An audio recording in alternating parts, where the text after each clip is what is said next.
Hi friends, welcome back to my channel. ನಾನು ಚೆನ್ನಾಗಿದ್ದೀನಿ, ನೀವೆಲ್ಲರೂ ಹೇಗಿದ್ದೀರಾ? ಇವತ್ತು ನಾನು ನನ್ನ ವೆಯ್ಟ್ ಲಾಸ್ ಬಗ್ಗೆ ವಿಡಿಯೋ ಮಾಡ್ತಾಯಿದ್ದೀನಿ. ನಾನು ಮೊದಲಿಗೆ 78 ಇದ್ದೆ. 78 ಇದ್ದಾಗಿನ ವೆಯ್ಟಿನ ಫೋಟೋ ಇಲ್ಲ. ಹಾಗಾಗಿ ಇಲ್ಲಿ 74 ಇದ್ದಾಗಿಂದ ನನ್ನ ವೆಯ್ಟು ಇವಾಗ 63ವರೆಗೂ ನನ್ನ ಜರ್ನಿ ಹೇಳ್ತಾ ಇದ್ದೀನಿ. ಯಾರೂ ಬೇಕಂತ ದಪ್ಪ ಆಗಬೇಕು ಅಂತ ಆಗಲ್ಲ. ಅವ್ರವ್ರ ಲೈಫ್ ಸ್ಟೈಲಲ್ಲಿ ಬದಲಾವಣೆ ಆಗಿ ದಪ್ಪ ಆಗ್ತಾರೆ. ಅದು ಯಾರು ದಪ್ಪ ಆಗಿರ್ತಾರೆ ಅವ್ರಿಗೆ ಮಾತ್ರ ಗೊತ್ತಿರುತ್ತೆ, ಬರೀ ನೋಡೋರಿಗೆ ಗೊತ್ತಿರಲ್ಲ. ನನಗಂತೂ ನಾನು ದಪ್ಪ ಆದಮೇಲೆ ತುಂಬ ಚುಚ್ಚು ಮಾತುಗಳನ್ನು ಕೇಳಿದ್ದೀನಿ. ಅಷ್ಟಿಷ್ಟು ಮಾತಲ್ಲ, ಅಪಹಾಸ್ಯದ ನಗು ನನ್ನನ್ನು ನೋಡಿ ನಗೋದು ತುಂಬ ಮಾಡ್ತಾಯಿದ್ರು. ಅವರು ಬೇರೆ ಯಾರೋ ಮಾಡ್ತಾ ಇರಲಿಲ್ಲ, ನನಗೆ ಪರಿಚಯ ಇರೋರೇ ಮಾಡ್ತಾಯಿದ್ರು.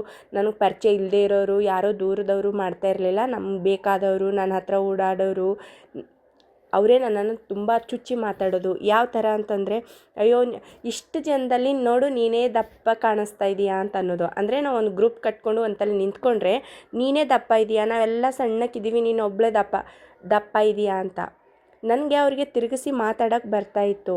ಆದರೆ ನಾನು ಮಾತಾಡ್ತಾ ಇರಲಿಲ್ಲ. ಯಾಕಂದರೆ ಹೌದು ನಾನು ದಪ್ಪ ಇದ್ದೀನಿ, ಅದಕ್ಕೆ ಅಂತ ಇದ್ದಾರಲ್ಲ ಅಂದ್ಕೊಂಡು ಸುಮ್ಮನೆ ಆಗ್ತಾಯಿದ್ದೆ. ಬಟ್ ಅಲ್ಲಿ ನನಗೆ ತುಂಬ ನೋವಾಗ್ತಾಯಿತ್ತು. ಅವ್ರು ಏನು ಅನ್ಕೋತಾಯಿದ್ರು, ಅಯ್ಯೋ ಇವಳು ಏನು ಹೇಳಿದ್ರು ಎದುರು ಆಡಲ್ಲ ಅಂತ. ಆದರೆ ನಾನು ಎದುರು ಆಡೋ ಪರಿಸ್ಥಿತಿಯಲ್ಲಿ ನಾನು ಇರ್ತಾ ಇರಲಿಲ್ಲ. ಯಾಕಂದರೆ ಅವರು ನನಗೇನೋ ಅಂದರು ಅಂತ ನಾನು ತಿರುಗಿಸಿ ಅವರಿಗೆ ಅಲ್ಲೇ ಹೇಳಿದ್ರೆ ಅದು ಮಾತು ಅಲ್ಲಿಂದಲ್ಲಿಗೆ ಸರಿಯಾಗುತ್ತೆ.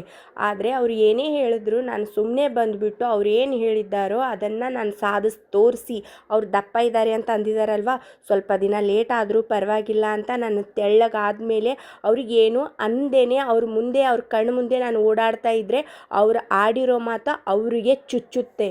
ನಾನು ಯಾರಿಗೂ ಎದುರು ಉತ್ತರ ಕೊಡಬೇಕು, ನಿಮ್ಗೆ ಕೆಟ್ಟದಾಗಲಿ, ನೀವು ಹೀಗಿದ್ದೀರಾ ಹಾಗಿದ್ದೀರಾ, ನೀವು ಹೀಗಂದ್ರಿ ನೀವು ಹಾಗಂದ್ರಿ ಅಂತ ನಾನು ಯಾರಿಗೂ ಹೇಳೋಕ್ಕೆ ಹೋಗಲ್ಲ.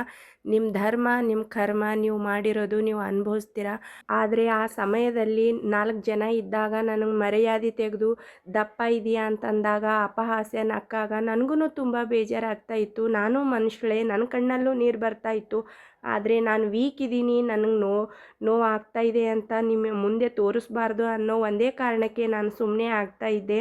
ನನಗೆ ಅಂದಿದ್ದೀರಾ ಸರಿ, ಆದರೆ ಬೇರೆ ಯಾರಿಗಾದರೂ ನೀವು ಕಪ್ಪಗಿದ್ದೀರಾ, ನೀವು ದಪ್ಪಗಿದ್ದೀರಾ, ನೀವು ಚೆನ್ನಾಗಿಲ್ಲ, ನಿಮ್ಮ ಹಲ್ಲು ಮುಂದಿದೆ, ನೀವು ಹಾಗಿದ್ದೀರಾ, ನೀವು ಹೀಗಿದ್ದೀರಾ ಅಂತ ಯಾರಿಗೂ ಅಪಹಾಸ್ಯ ಮಾಡೋಕ್ಕೆ ಹೋಗಬೇಡಿ. ಈ ಜನಗಳಿಗೆ ಈ ಕಾಲದಲ್ಲಿ ಹೆಂಗಿರ್ಬೇಕಂತಂದರೆ, ಮನಸ್ಸಲ್ಲಿ ಕೆಟ್ಟ ಯೋಚನೆ ಇದ್ದರೆ ಇರಲಿ, ಮನೆಯಲ್ಲಿ ತಂದೆ ತಾಯಿ ಅತ್ತೆ ಮಾವ ಅತ್ತಿಗೆ ನಾದಿನಿ ಯಾರಿಗೂ ಚೆನ್ನಾಗಿ ನೋಡ್ಕೊಳ್ಳಿಲ್ಲ ಅಂದರೂ ಪರವಾಗಿಲ್ಲ, ನೋಡೋಕ್ಕೆ ಮಾತ್ರ ಚೆನ್ನಾಗಿರಬೇಕು, ತೆಳ್ಳಗಿರಬೇಕು, ಬೆಳ್ಳಗಿರಬೇಕು. ಇಲ್ಲ ಸ್ನೇಹಿತರೆ, ಹಾಗಿರೋದು ಜೀವನ ಅಲ್ಲ. ಜೀವನ ಅಂತಿರೋದು ಬರೀ ಬೇರೆಯವ್ರಿಗೆ ಚುಚ್ಚಿ ಮಾತಾಡೋದು, ಬೇರೆಯವ್ರ ತಪ್ಪುಗಳನ್ನು ಎತ್ತಿಡಿದು ತೋರಿಸೋದು, ಬೇರೆಯವ್ರ ನ್ಯೂನತೆಗಳನ್ನು ತೋರಿಸೋದು, ಇದು ಅಲ್ಲ ಜೀವನ. ಬೇರೆಯವರು ಹೇಗೆ ಇರಲಿ, ನಾವು ಎಲ್ಲರ ಜೊತೆ ಚೆನ್ನಾಗಿದ್ದು ಚೆನ್ನಾಗಿರ್ತೀವಿ ಅನ್ನೋ ಮನಸ್ಥಿತಿಯಿಂದ ಎಲ್ಲರನ್ನೂ, ಕೆಟ್ಟವ್ರನ್ನೂ ಬದಲಾಯಿಸಿ, ನಮ್ಮ ಸಮಾಧಾನದಿಂದ ಅವರನ್ನು ಬದಲಾಯಿಸಿ ಬದುಕೋದೇ ಜೀವನ. ಯಾವಾಗಲೂ ಧರ್ಮದ ದಾರಿಯಲ್ಲಿ ಹೋಗಿ ಈ ತಳಕು ಬಳಕು, ಕಲರು, ಬಣ್ಣ, ದಪ್ಪ ಸಣ್ಣ ಇದು ಎಲ್ಲ ಶಾಶ್ವತವಾಗಿರೋಲ್ಲ. ಕೆಲವು ವರ್ಷಗಳು ಮಾತ್ರ ನಮ್ಮ ಮೈಂಡಲ್ಲಿರೋದು. ಆ ಮೈಂಡು ಆ ದೇವರು ಬದಲಾಯಿಸ್ತಾರೆ. ದೇವರಿಂದ ಆಗದೇ ಇರೋದು ಏನೂ ಇಲ್ಲ.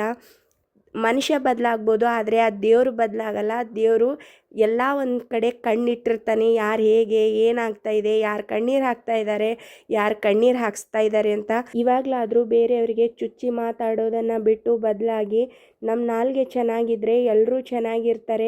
ಯಾರು ಹೇಗಿದ್ದಾರೆ, ಏನಿದ್ದಾರೆ, ಏನು ಮಾಡ್ತಾ ಇದ್ದಾರೆ ಅಂತ ದೇವ್ರು ನೋಡ್ಕೋತಾರೆ. ಧರ್ಮೋ ರಕ್ಷಿತೆ ರಕ್ಷಿತಃ, ಧರ್ಮದಿಂದ ನಡೀರಿ, ಧರ್ಮದಿಂದ ಬದುಕಿ, ಕಾಯಕವೇ ಕೈಲಾಸ. ನಮ್ಮ ಪಾಲಿಗೆ ಯಾವ ಕೆಲಸ ಇದೆ, ನಾವು ಯಾವ ಕೆಲಸ ಮಾಡ್ತಾ ಇದ್ದೀವಿ ಅದನ್ನು ಗೌರವಿಸಿ ಆ ಕೆಲಸದಲ್ಲಿ ಮುಂದುವರಿರಿ. ನೀವು ಖುಷಿಯಾಗಿರಿ, ಬೇರೆಯವ್ರಿಗೂ ಖುಷಿಯಾಗಿರೋಕ್ಕೆ ಬಿಡಿ. ಬೇರೆಯವರ ನಗುವಿಗೆ ಕಾರಣರಾಗಿ ಕಣ್ಣೀರಿಗೆ ಕಾರಣರಾಗಬೇಡಿ.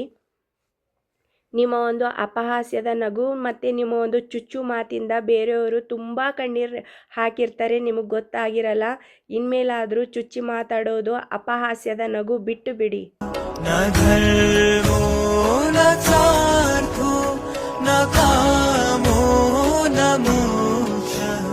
चिदानंद रूपा शिवो